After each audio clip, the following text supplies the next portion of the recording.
Station Houston, are you ready for the event?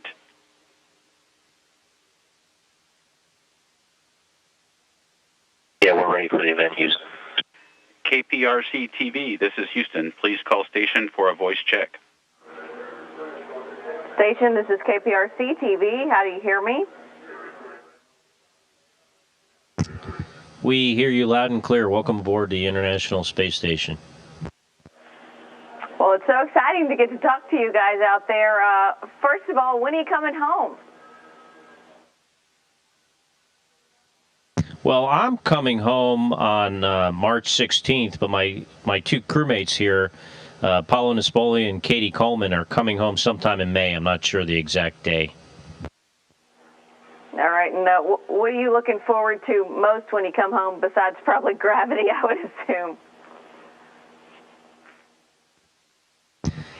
You know, actually, gravity is not something I look forward to, because after being up here for so long, you get used to this microgravity environment, and I'm sure it's going to be difficult and, in some ways, maybe a little bit painful getting used to at first. But, things like, friends and family and, things we don't have up here, fresh air and weather, stuff like that I really look forward to.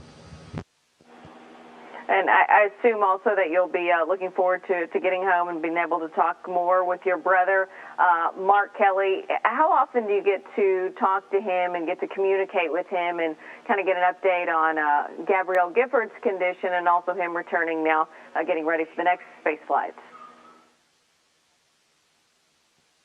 I speak to Mark practically every day. I would say since the tragedy happened in Tucson, I've probably only missed. There was only a couple of days where, for various reasons, I didn't talk to him on the phone. Sometimes I talk to him more than once a day. Now, at first, I talked to him much more, and also we talk via email a little bit as well. All right, and what do you think about his decision to return to space? Well, I think it's a great decision. I think he's clearly very capable of doing the job. I think he's the best person for the job, having trained for it for such a long time. And his family supports the decision. Gabrielle, of course, supports it. Gabby's family, and as well as a lot of our very close friends. So I think and NASA management too, which is very important. So I think it was the right decision to make. A little bit about daily life there on the ISS.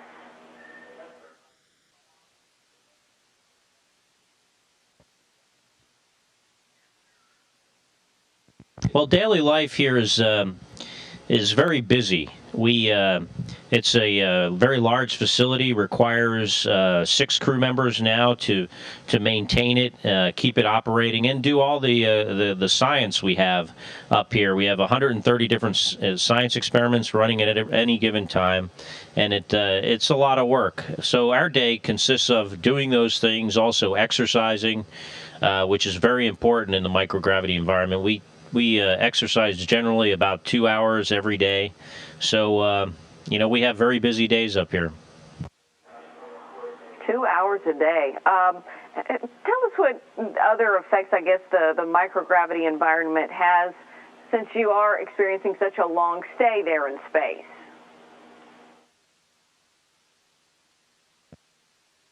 Well, it has effects on our bone mass, on our muscle mass, although hopefully with exercise those will be mitigated.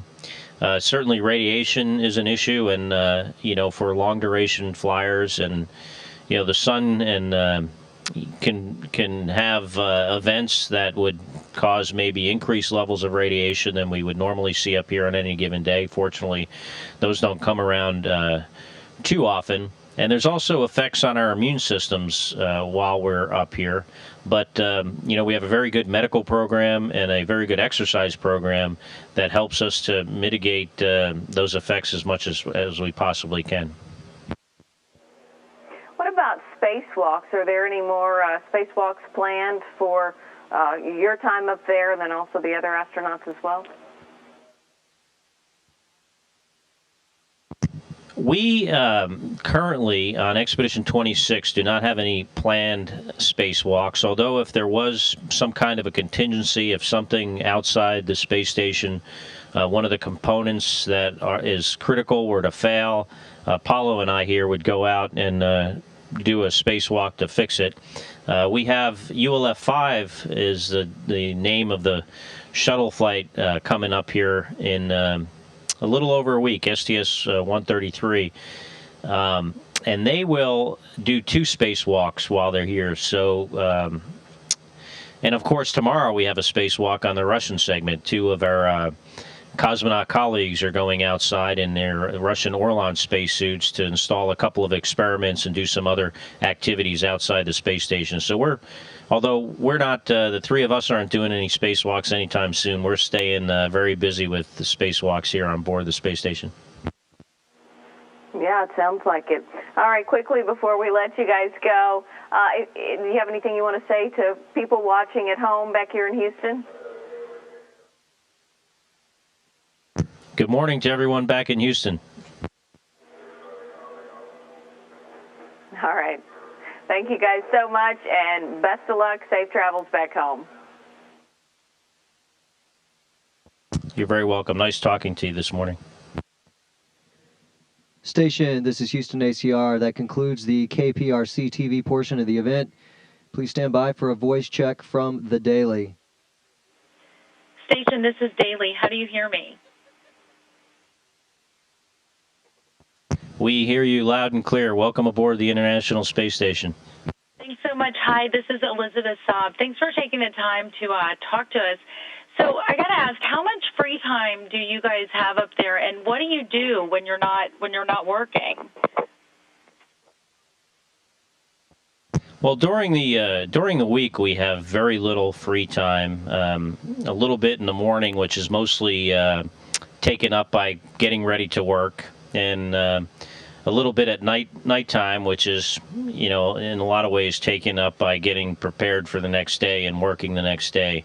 But on the weekends we have more free time.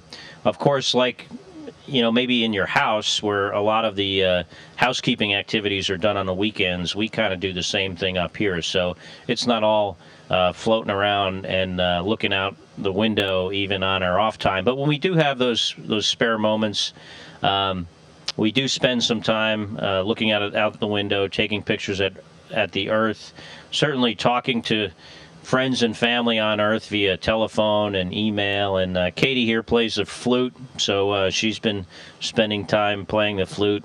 I generally just play the portable music player. But, we have things that you do on Earth in your free time. We also have up here. I also read a lot while I'm here. Commander Kelly, we understand that you spoke to your sister-in-law on Sunday. What did she say, and how did she sound?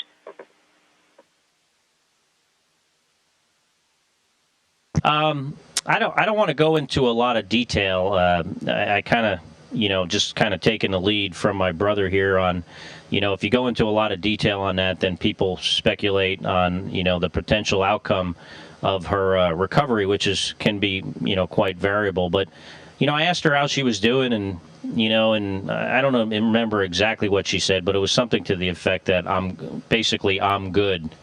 And, and that was really about it. It was a very brief conversation.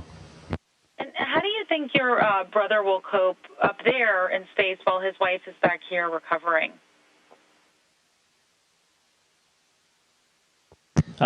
He'll cope very well. I don't think there'll be any difference in his performance based on this tragedy happening. He's a true professional, and I am absolutely certain he will do an outstanding job.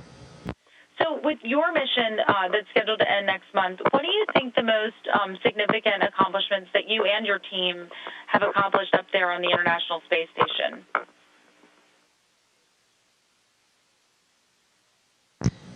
We have a suite of science experiments up here, over 130 different experiments operating at any given time. And, I could go through a list of them, but what I think is the most significant thing is the fact that this whole facility, this international partnership, is one big experiment itself, and that if as a society, as a planet, if we're going to ever venture away from Earth, we need to understand very well how to live and work in this very hostile environment. Not only with how the people, how we take care of ourselves with the the radiation environment, with the physical effects, but also how the systems behave. We need systems here that scrub carbon dioxide, that provide us with oxygen and water, electricity, and having those systems operate for long periods of time are very, very important to being able to one day allow us to leave planet Earth and venture to further destinations. And the next question is for Flight Engineer Coleman. With the Space Shuttle program about to end in June, what do you think this means for the United States participation in the future of the space station, and what arrangements do exist with the Russian government to make sure that our American astronauts will still get to get up there and staff the station? Well, Scott referred to the international partnership up here, and I think that's one of the strongest assets that we have. And I know for a long time looking into the future, we've already made arrangements to make sure that we have both American, Japanese, European astronauts up here, as well as Russian. And everybody has seats for quite a while in the future. And there's plans for experiments, and the experiments are up here and waiting to be done. So I think for the moment we're set, and people are also looking into the future further out than that, because this facility is just too marvelous and also valuable for just the reasons that Scott mentioned, to be letting it go idle, and I don't see any plans to do that. I see us utilizing the space station in every way we can. For all three of you, what's next for you guys after this mission?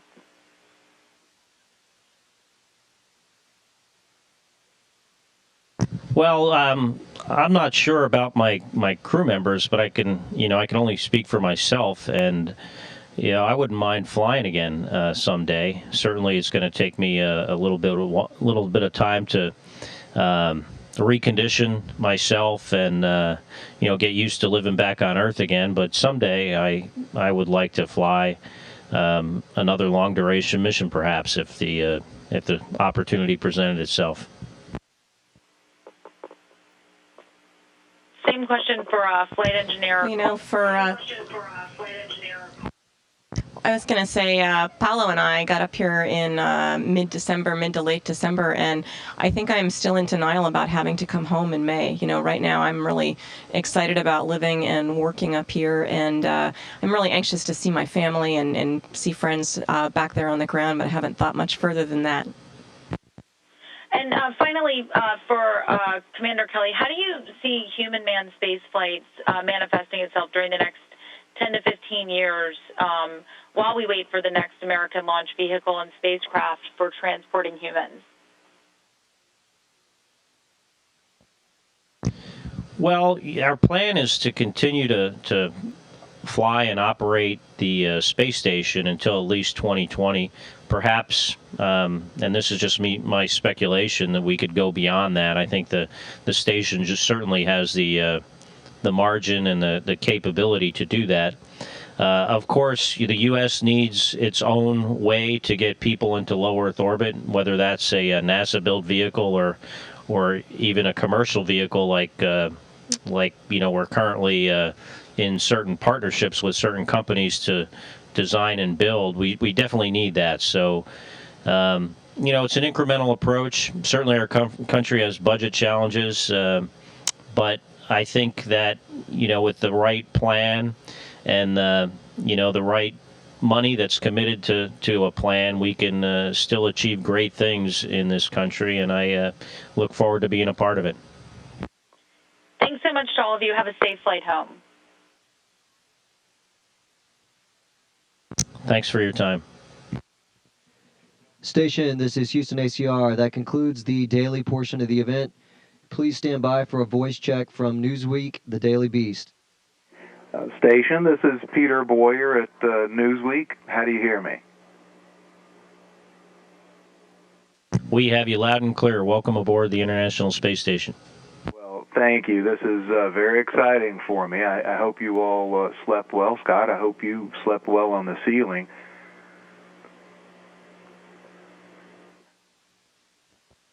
Yeah, I sleep pretty well up here, better than I do on Earth. Yeah, I saw a very cool video this morning of your tour of your quarters there. Elizabeth asked a couple of my questions for Engineer Coleman, including all of y'all's feeling about the space shuttle coming to an end. I have one quick question about your return home. I assume you come home on that new Soyuz, right? And I just wonder how if this will be the sort of the first re-entry for that system, how you prepare for that, or do you?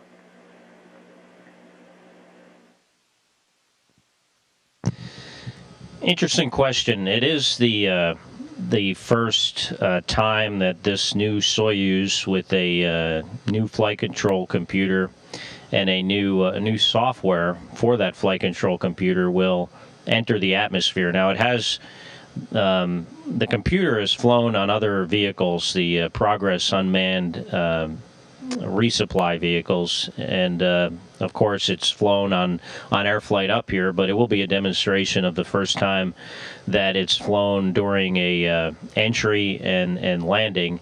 So how we prepare is basically the same way you would prepare for any mission. You train very thoroughly in the simulator, and you get very adept at responding to a bunch of different malfunctions that can occur. But we're test pilots, test cosmonauts, and this is what we do. And if there are issues, we'll respond to it as we are trained. Thank you for that. Scott, I wanted to ask, inevitably, forgive me, just a couple of quick things about your sister-in-law and about your brother's coming mission. First, a dopey question, but how do you get news up there? I know you have the internet occasionally, and you're in constant contact with Houston, but in this particular instance, when it's big news and it's personal news, how do you hear about that?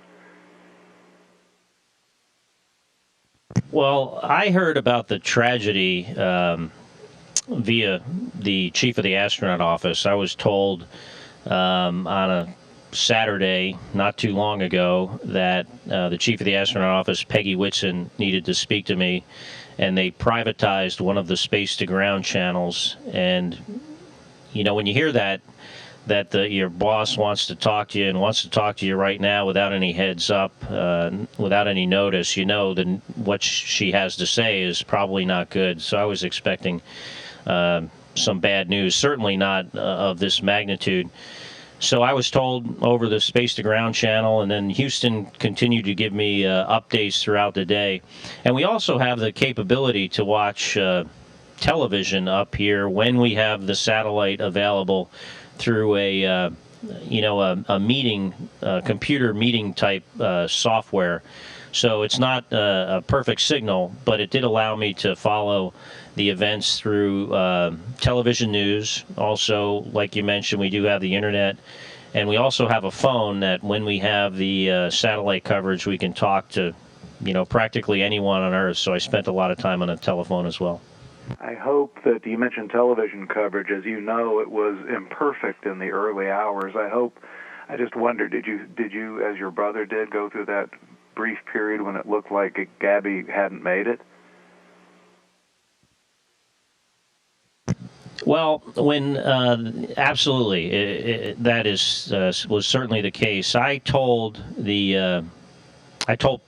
my boss, Peggy Whitson, that I wanted to hear whatever the news was reporting, even if it was unconfirmed. So they did. Houston did report to me via a privatized channel that there were unconfirmed reports that Gabby had passed away. So yes, I did hear that.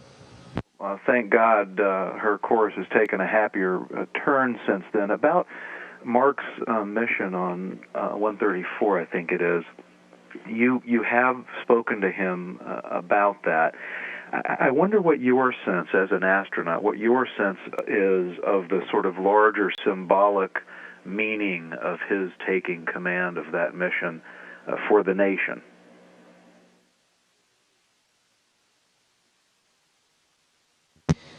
I haven't really given it a whole lot of thought, but I think it shows a certain level of resilience and commitment to duty that not only he has, but many people in our country do. Certainly, there are many people in the U.S. military that have to deal with similar issues and still go on deployments, for instance, for even longer periods of time in times of family and personal tragedy.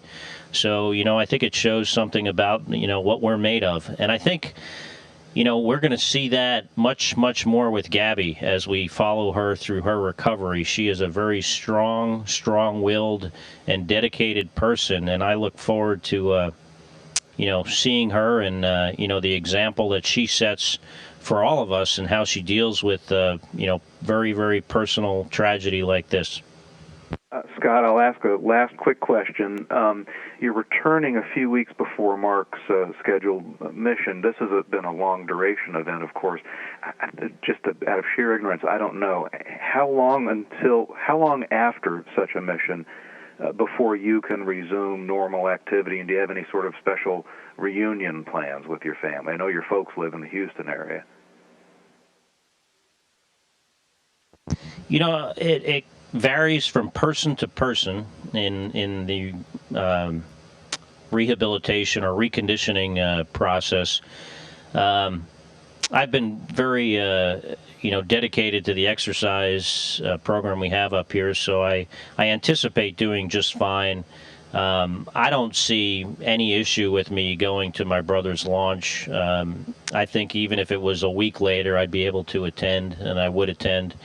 And as far as reunion with family and friends, I am sure that my brother will be, as well as some other people that are very close to me, at the bottom of the airplane at Ellington Field waiting when I arrive back in Houston.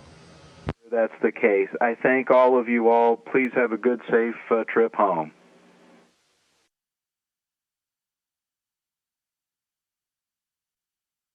With you today.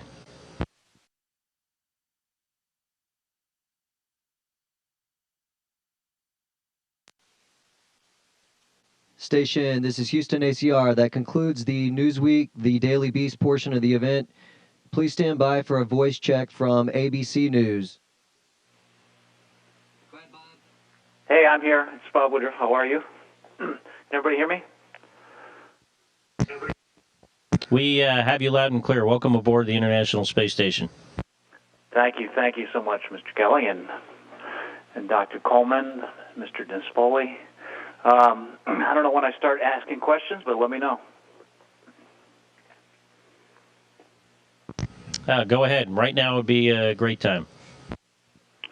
Well, first of all, it's a pleasure to talk to you up there. I would love to someday fly up there with you, but I don't think that's ever going to happen. So I'll just ask you some questions about what you're going through up there.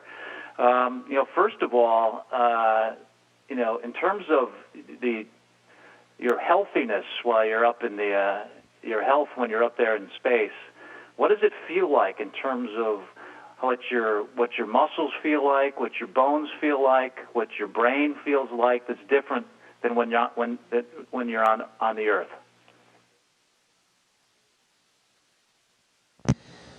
As we have a very good exercise program up here, so I actually feel better than before I flew, because I exercised, practically 2 hours a day up here, which I exercise on Earth, but not nearly the intensity and the frequency as we do up here. So I think I'm definitely going to return in better physical shape than when I left. Now, certainly there's a readaptation to gravity that will will probably take its toll on me for a few days, if not maybe a week or so.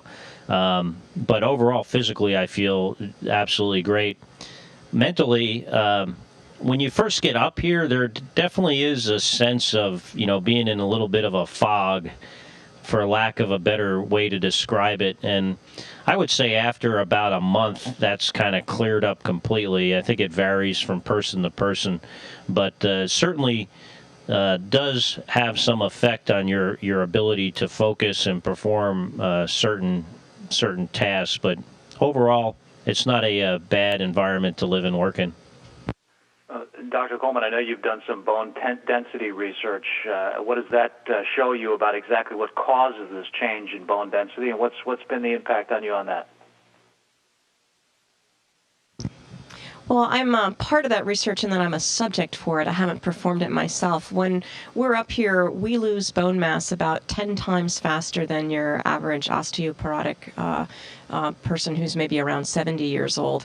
And we also have pretty clean medical history, so it makes us ideal subjects for research in osteoporosis, looking at how much bone is lost, what kind of bone is lost, and then actually when we come home, how that bone is rebuilt and in what form, and is it just as good as other bone. In fact, some of us are taking different drugs for osteoporosis to see how they work on us up here, and in a way we just get sort of faster data since it happens so much faster up here. It's pretty interesting, and I think a real important thing that we're doing. Given the fact that the shuttle is only up for a very short period of time compared to going up to the Soyuz, do we know exactly what would be the limit on how long we could stay up in space in terms of the impact on the muscle, the bone, etc.?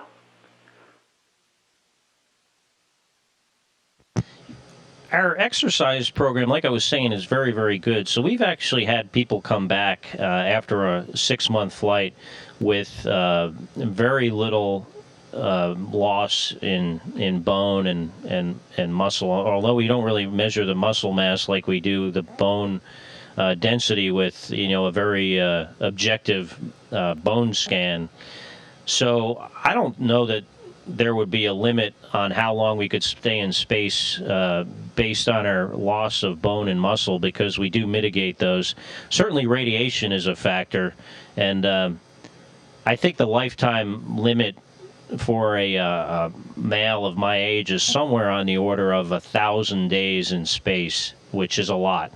But, if we had to comply with those OSHA-type radiation standards, I think that would probably be one limiting factor. After 1,000 days, is it danger of what? Not being able to recover fully when you get back to the Earth, or you just would not survive? What does that mean? I think it's just a matter of the increased risk of certain types of cancer is, after spending over 1,000 days in space is above a certain government, I think OSHA limits, so we would have a increased risk of cancer. And I guess any bit of radiation probably increases your risk, but that you at that number of days you trip a certain threshold. I know I haven't done this kind of research. I'm sure you know it, but has there been cases of cancer they believe is caused by time spent up there in space? I don't know. It's possible, but I'm not an expert on this, and I would have to defer or suggest that someone else at NASA could possibly get back to you with those answers. I'm certainly not an expert in this area. So when you land over there in Kazakhstan, what does that feel like when you land and the gravity comes back, and what are we going to see when you come down? I haven't landed in a Soyuz, but I've been told it's pretty exciting. I think it's more like crashing with a parachute above your head. You hit the ground very hard. And the other thing that people have told me is when the hatch is opened, you really get a sense of the Earth, the feel of the air on your face, the smell of the the Earth below you that was recently been kicked up by the impact of your Soyuz in the steppes of Kazakhstan. So it's definitely going to be an experience that I look forward to, and I look forward to getting back. I think. In terms of as you're coming down and what you see and all that, in terms of what's been like, scientifically on the impact on your vision because of this change in gravity, your optical parts of your sight. Has there been a change in that? Is there anybody that's been affected by? I can only speak for myself because of privacy issues, but for me, my vision is definitely affected by the microgravity environment. It was on a short duration flight. It is here. It's I can't see as well, and I suspect and hope that when I get back to Earth, that will.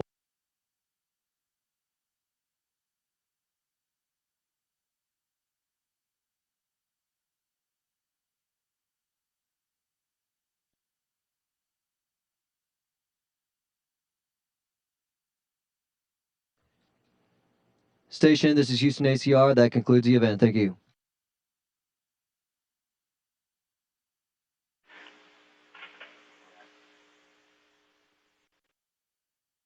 Thank you, KPRC-TV, The Daily, Newsweek, The Daily Beast, and ABC News.